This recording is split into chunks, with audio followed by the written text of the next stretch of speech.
Hey there, crocheters and Knotty friends. Welcome back to the channel, to a new video. As always, it's so nice to see you. Thank you for being here. And if I look or sound a little bit different, it's because we have a new camera set up. My bald head is looking extra shiny. That is why I'm very excited about the new camera, not my extra shiny bald head. But if you're new here, hi, I'm Chris, aka Knotty Bear, and I'm a amigurumi designer, crocheter, and crafty person here on the internet. And I put out new videos every single week. So if any of that sounds good to you, be sure to stick around. Consider giving me a follow, as it does help me grow the channel. We are almost at 4,000.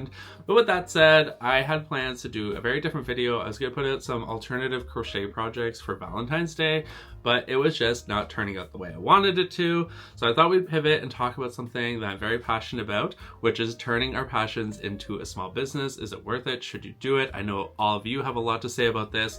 So I thought we'd grab a little project. I've been working on some crochet, big surprise, and warm beverage. I'm drinking this oat milk latte, and I take you all with me as we talk about today's topic of turning our passions into a small business. So with that said, let's get into the video.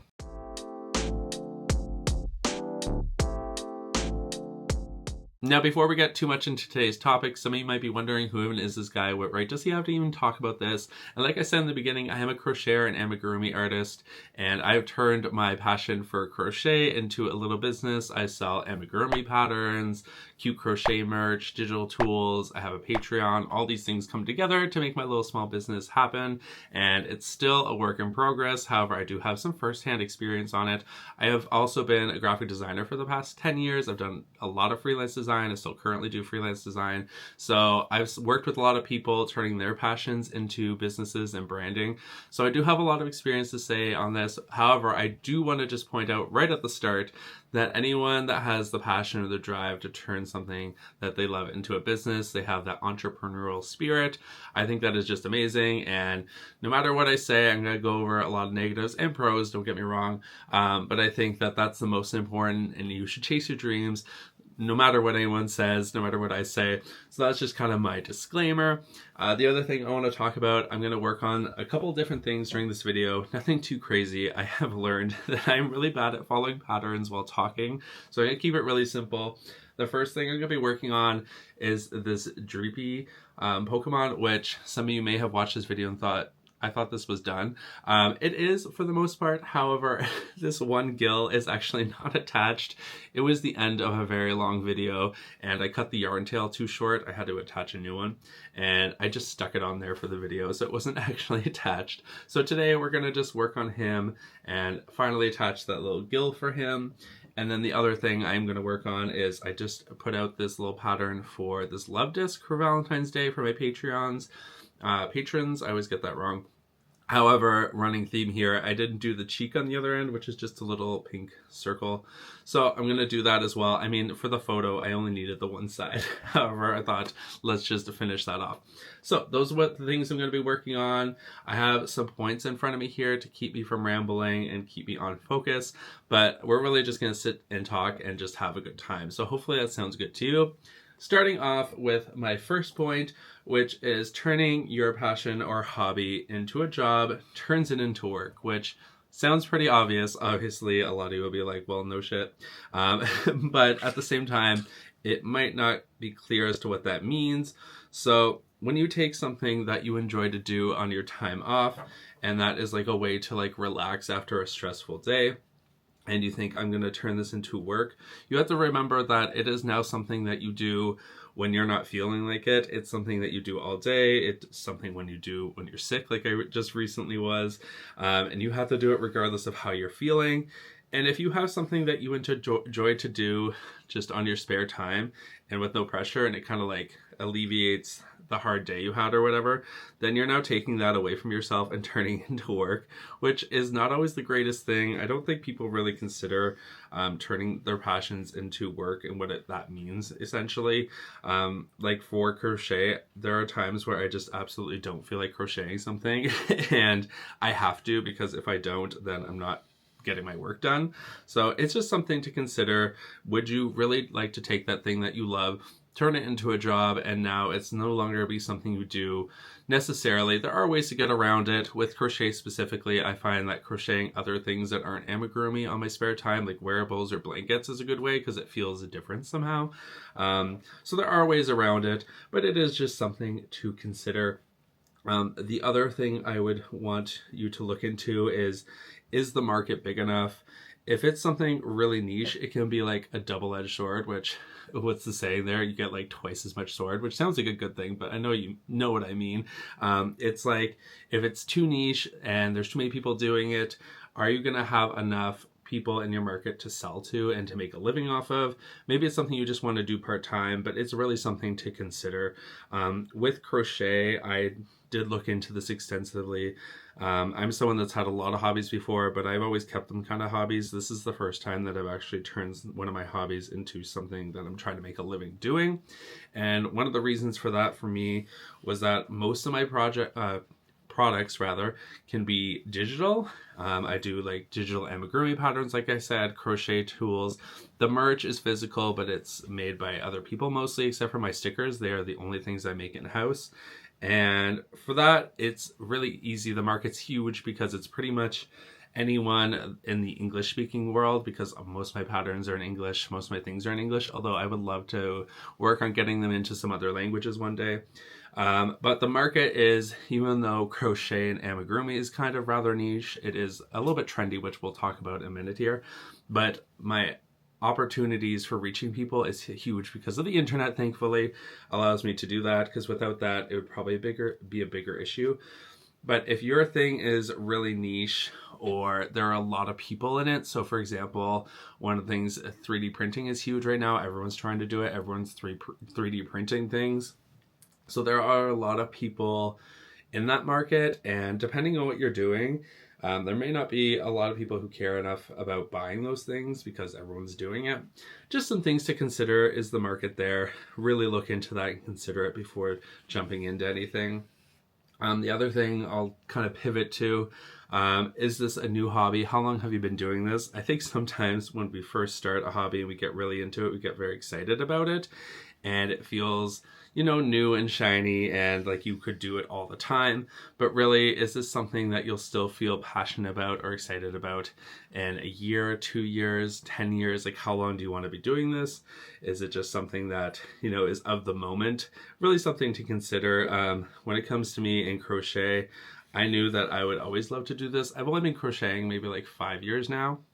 However, I still love it every single day, as much as I did at the beginning. I think it's because it is like an art form. Well, it is absolutely an art form, and I've always loved the arts. It's why I got into graphic design. I guess you could also say that was turning a passion into a business, was my graphic design, because it's like I wanted to go into art, but I wanted to not starve. So how could I do that? And graphic design was like the way that allowed me to do both.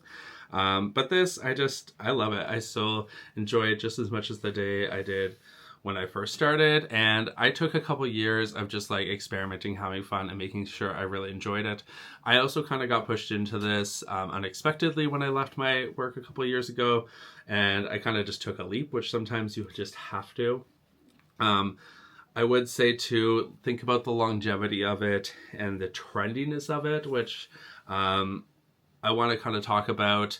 We'll talk about how it relates to crochet and amigurumi, but when it comes to trendy and the longevity of it, something I want to kind of talk about is a couple years ago, one of my other hobbies, and one of the things I've always loved, is plants and houseplants. And during the Panda Replay, the Pandorama, when everyone was home, stuck inside, and they just wanted something to do, something to look after, a way to bring the outside inside, houseplants blew up, and they were everywhere. And I'm talking like people were selling like seedlings and cuttings for hundreds, sometimes thousands of dollars, which is kind of wild.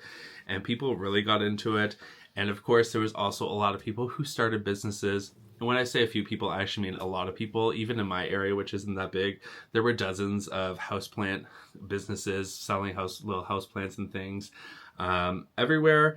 And it kind of got out of hand. And the interesting thing is, now if I look at it, what are we, like 5 years out, 5 or 6 years from there, I would say 99% of them. Some of the bigger ones have just dropped off, but a lot of the smaller ones, all those, they're all gone.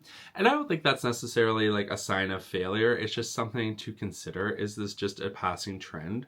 If you want it to be like longevity of it, then you might want to consider, is it still going to be around and is popular in 5 years? And I know a lot of you are probably thinking, well, what about crochet and amigurumi, which I'll talk about in a second? But like I said, those people are all gone, all those houseplant people. And again, I don't think that's a failure. I think that's just something to consider, that you might just be in it for a little bit and then that'll be it, and then you'll be on to the next thing. When it comes to crochet, one of the reasons, and let me just say, when the houseplant thing happened, I never got into selling them really. A little bit to like some friends and things, but nothing too crazy. Because I could see that, one, there were so many people getting into it so fast, which is not usually a good sign. And two, it was like a response to something. So I think the main difference with crochet is, like, one, it's always been a huge thing. But two, it's almost like more of a reconstruction of crochet, a modernization of it. If you looked at amigurumi 10, 20 years ago, it looked nothing like it does now. Like, you weren't seeing this kind of stuff. It was a lot of teddy bears and very simple things. And even crochet wearables and things are so trendy right now and so big, but they've been modernized, and it almost feels like people have incorporated it into their lifestyle, as opposed to just a thing that they're doing in the moment. Seem to really have taken the song as like part of their lifestyle. And that's the main difference for me, is I'm seeing people, especially in my generation, millennials and younger, are much more into like celebrating their things that they're into, like Pokemon and things are still more popular than they've ever been. Things like Funko Pops, or just like nerdy things to show off the things you love. And amigurumi falls into that category for me. It's a way to like kind of celebrate those things, and there's so much you can do with it. It's just such a cool art form, and I don't see it going anywhere. I think the trend is slowly like maybe leveling a little bit because it was so big, but it still seems really popular. And like I said, I don't think it's going anywhere. However, I think there will be a fall off of amigurumi and crocheters selling things. I'm actually seeing a lot of people who are just, no offense to them, selling a lot of the same things, whatever's trendy, whether it's like a bucket hat or whatever. And like, now they're starting to say they can't find the business and things. And running a small business, which I'm going to talk a little bit more about in the next one, is not easy. And if you are just running on trends and everyone's jumping on the same thing, you're not being individual, then you're going to have a lot of problems, because it's just not sustainable. So I would really think about that. You know, what are the trends? How many people are in it? Is it going to stay for a long time? Do you even care? Do you just want to jump in the moment? I don't know. I'm sure a lot of people that have been doing amigurumi and crochet for years, if not decades, are annoyed with people like me jumping in. But I don't know. I think there's room for people as long as you're being individual and really making a stand. The next point I want to get into is, do you even want to run a small business? Do you have what it takes? Do you have the motivation? Not to be negative, but it is definitely not for everyone. I think sometimes when we have a passion and we get into it, and people, also drippy is all done, and we have like a friend, we give something and they say, you could sell this, you can make money off of it, which is probably true. But running a small business is so much more than just making cute things and selling them.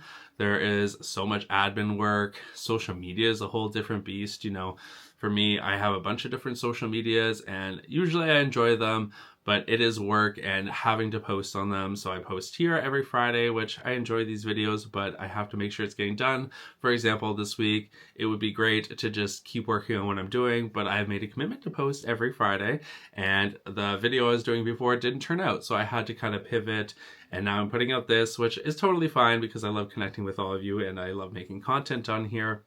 However, it's something to take into consideration.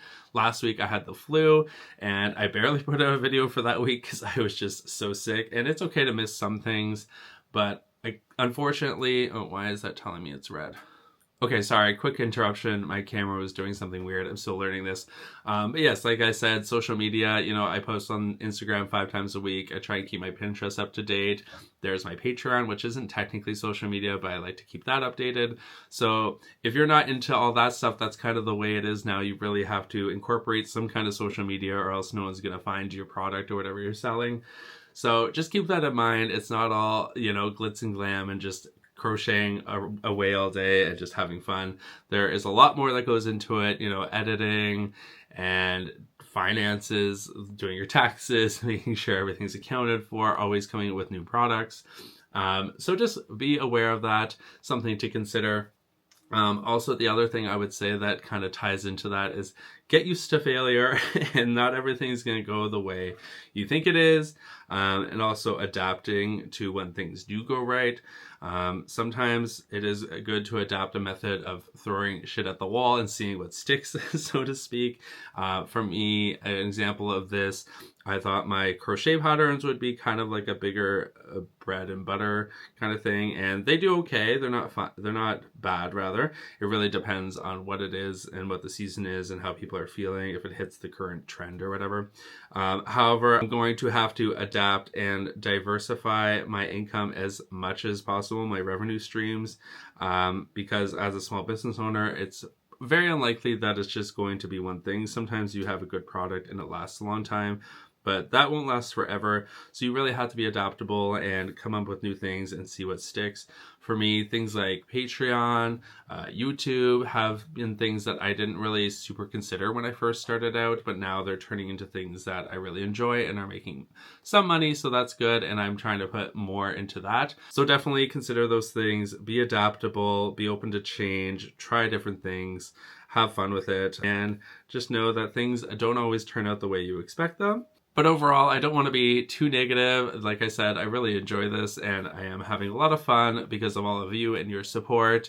And it could be a really great thing. There are so many amazing people online who want to support small businesses, especially now more than ever with the world the way it is. I think a lot of people are understanding that hard work and small businesses and people who put love and time into their craft is valuable. And it's just a great thing to see. But with all that said, I hope this video made sense. I hope you enjoyed it. I did end up finishing the love disc there. There wasn't too much to do on him. Like I said, this is a free pattern for my Patreon patrons. I always say that wrong. I try and upload patterns there as much as possible. We have a Discord, so if you're interested, definitely come join us there. We can talk more about this. But let me know in the comments below, are you someone who's turned your passion into a small business? How did it go? Are you currently doing it? I love to talk more about these things. Thank you so much for watching, and I will see you in the next one. Stay naughty, friends. Bye.